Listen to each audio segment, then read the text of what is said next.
Welcome to the deep dive. Today we're going to look at a really specific snapshot, the Hoover, Alabama real estate market. This is based on an update from early April 2025. Right. And we've got some great info here. The idea is to, pull out the key stuff, the trends, the insights, so you get a really clear picture fast without wading through everything. Exactly. We want that quick, thorough understanding. And this source, it seems pretty comprehensive. Covers sales trends, local events, even Hoover's culture. Yeah, it really does. It paints a whole picture, and it leans heavily on insights from someone named Stacy, who's described as, Hoover's go-to real estate expert. Her perspective seems central here. Okay, good. So let's dive right in. The update really emphasizes Hoover being a desirable place to live. What are the main reasons people are drawn there, according to this? Well, it consistently comes back to quality of life. You've got really highly rated schools, which is a huge magnet for families, obviously. Those are key. What else? Then there's the green space, lots of parks, preserves, places for people to get outdoors, which is a big plus. And, good shopping areas, too. It offers that mixed suburban feel, but with conveniences. Makes sense. So Stacy is quoted saying the market was full of opportunity back then for both buyers and sellers. What data from that early April window, like the 1st to the 11th, supports that?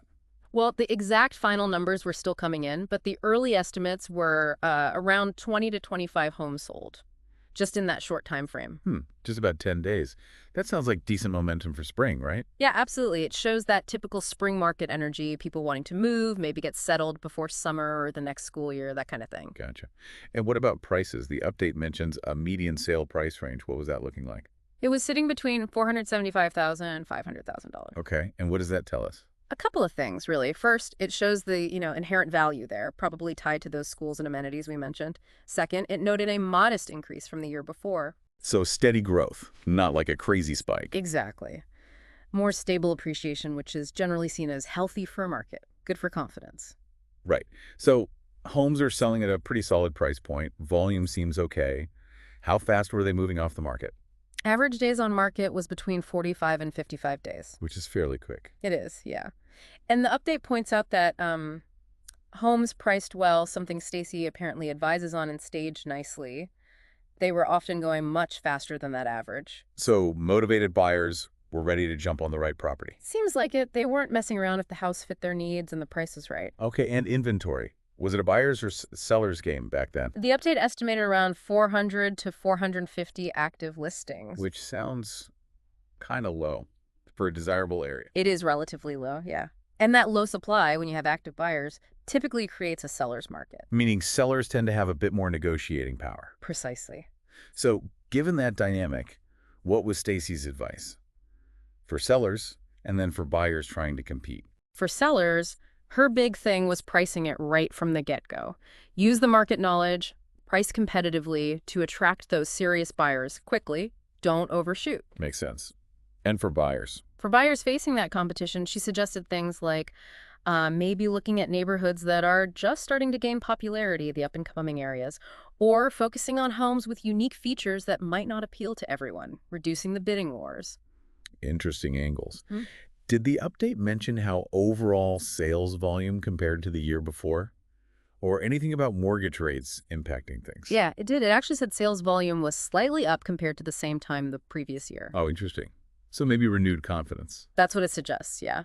Both buyers and sellers feeling a bit more bullish, perhaps. And mortgage rates, they were in the 6.5% to 6.8% range then. Which isn't super low. No, but the update noted it hadn't really put a major dent in buyer activity in Hoover. The idea is that the community's stability and desirability kind of outweighed some of that rate pressure. Hoover's inherent appeal sort of buffered it. Seems to be the case, yeah. People were still willing to buy in. Okay, so moving beyond just the numbers for that week or two, what are the bigger underlying trends driving Hoover's real estate success, according to this update? Right, the fundamentals. Well, first is that strong family-friendly reputation. We talked about the schools, but it's also the safe neighborhoods vibe. It mentions specific areas like Lake Wilbourn and Black Ridge as examples popular with families. Places with maybe larger homes, community pools, that kind of thing. Likely, yeah. Amenities geared towards family life. What else? There was mention of new construction. Yes, a new construction boom. Apparently, there was quite a bit of development happening. Projects like Smith Farms and Spencer Preserve were mentioned, bringing new homes onto the market. Offering buyers more modern options, maybe customization. Exactly. And it highlighted Stacy's role in helping buyers navigate that process, which can be a bit different than buying an existing home. Definitely. We also touched on the seller's market strength, but it was listed as a key trend itself. Why was that so persistent? It really boils down to that low inventory again, especially in the really prime spots. Like it mentioned areas near Moss Rock Preserve. Ah, the nature preserve. Desirable location. Right. So when a good house comes up there, and if it's marketed well, which Stacy apparently does, you often see multiple offers, that just reinforces the seller's advantage. Got it. And the last big trend was lifestyle-driven demand. What's that about? This is about the whole package. Hoover's close enough to Birmingham for big city access, but it has its own stuff too.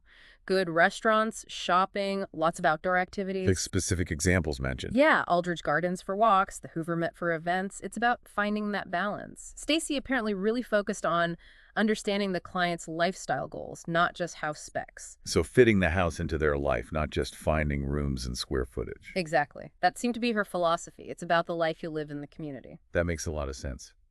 Now, the update shifted gears a bit and talked about upcoming local events in April 2025.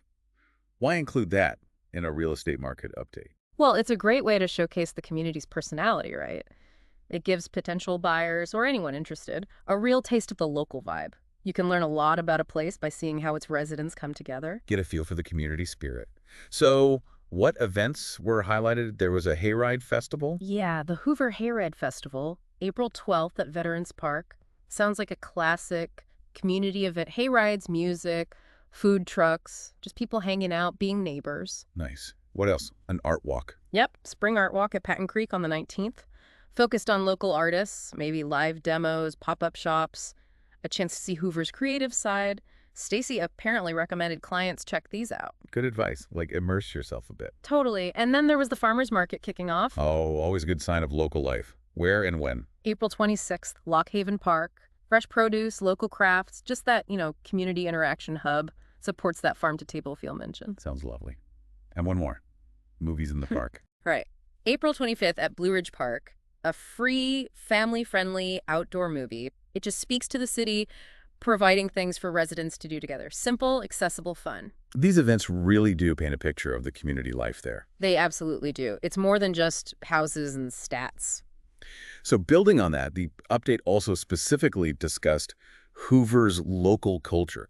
What were the main themes there? It described it as a mix, really, sort of traditional Southern charm, but also embracing new ideas.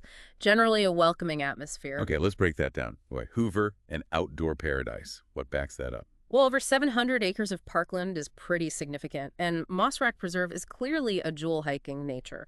Plus, the mention of spring wildflowers blooming in April just adds to that appeal. Easy access to nature is a big draw. Definitely. What about food?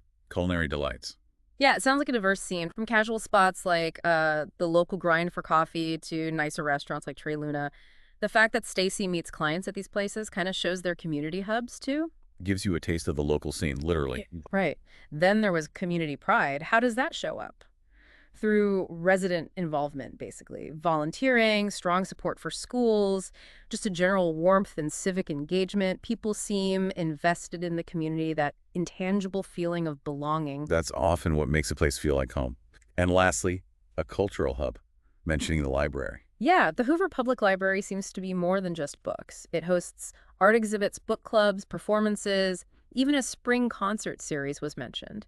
It functions as a real center for community life and learning. Wow, the library sounds pretty active. It does. Stacy's comment about being impressed by Hoover's offerings makes sense when you hear about all this stuff. Her job wasn't just selling houses, but helping people find a community.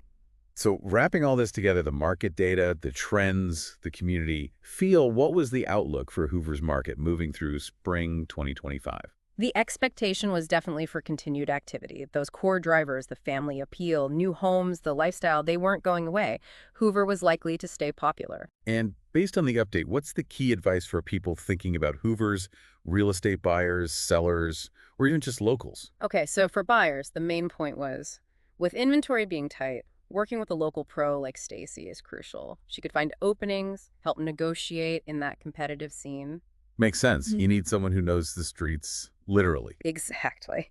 For sellers, it was about leveraging Stacy's marketing skills and network, getting the home seen by the right people, getting the best price, and making it as smooth as possible. Taking the stress out of it. Right. And even for people just curious, maybe locals not planning a move right then.